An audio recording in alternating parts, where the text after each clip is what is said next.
वक्त एक खबर आ रही है यूपी के प्रतापगढ़ से। यूपी के प्रतापगढ़ में कब्रिस्तान में रह रहे बच्चों के मामले पर आखिरकार अखिलेश सरकार की नींद टूटी है। मीडिया में खबर सामने आने के बाद उत्तर प्रदेश सरकार ने बच्चों को निर्बल आवास योजना के तहत घर देने का ऐलान किया है। इसके अलावा सूबे के मुखिया अखिलेश यादव ने बच्चों को 1-1 लाख रुपए के चेक भी बांटे हैं।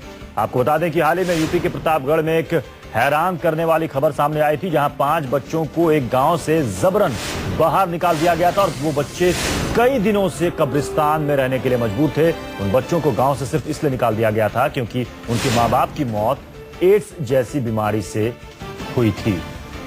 इस खबर को न्यूज़ 24 ने लगातार दिखाया था, प्रमुखता से इस खबर को दिखाया था, जिसके बाद अब जाकर यूपी सरकार की नींद टूटी है और बच्चों को 1-1 लाख रुपए का चेक बांटा गया है। निर्बल आवास योजना के तहत कहा गया है कि उनको मकान दिया जाएगा।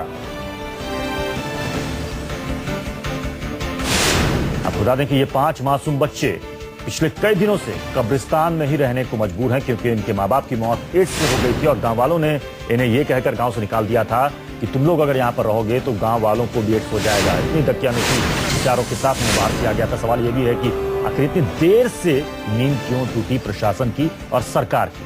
तो बच्चे कई दिनों से इसी तरीके से एक प्लास्टिक की छत बनाकर उसके नीचे कब्रिस्तान में रह रहे थे, जहां पर उन्होंने अपने मां बाप को दफनाया था।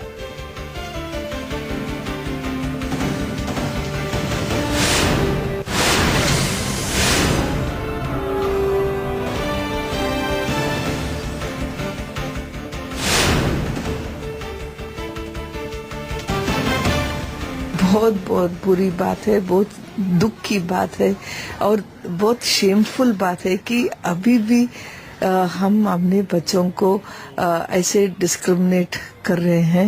ये बच्चे जो हैं स्कूल में जाना है, अच्छी तरह से पढ़ना है, उनको अनुभव भी अच्छी तरह होना चाहिए और कि वो पूरे गांव के लोग उनको ऐसे किए और हमको नहीं मालूम वहाँ जो ऑफिशियल्स है जैसे कि स्कूल टीचर, नहीं तो विलेज रेवेन्यू ऑफिसर, नहीं तो वहाँ पुलिस, वो सब क्या कर रहे हैं। हमारे साथ विपिन चौबे हमारे संवाददाता इस पर जुड़ चुके हैं। विपिन, काफी देर से खुली अखिलेश सरकार की आंख।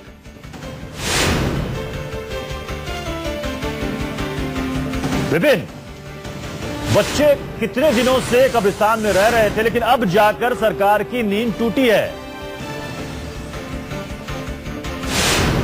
हमारे साथ धर्मेंद्र हमारे संवाददाता प्रतापगढ़ से इस वक्त जुड़ रहे हैं। धर्मेंद्र, क्या बच्चों को इस वक्त सहूलियत दी जा रही है? 1-1 लाख रुपए का बताया जा रहा है कि उनको चेक दिया गया है और साथ ही उनको निर्बल आवास योजना के तहत घर भी देने की बात की गई। लेकिन सवाल यह है कि आखिर क्यों कोशिश नहीं हो रही कि बच्चे गांव जाएं, अपने घर जाएं, जहां पर उनका अपना घर है, जहां पर उनके माँ बाप की यादें जुड़ी हैं? लेकिन प्रशासन पर सबसे बड़ा सवाल निशान खड़ा ये हो गया है, ये बात सच है कि बच्चों को क्यों आखिर उनको जाने नहीं दिया जा रहा है, क्यों प्रयास नहीं किया जा रहा है कि बच्चों को गांव में जाकर उनको रहने दिया जाए।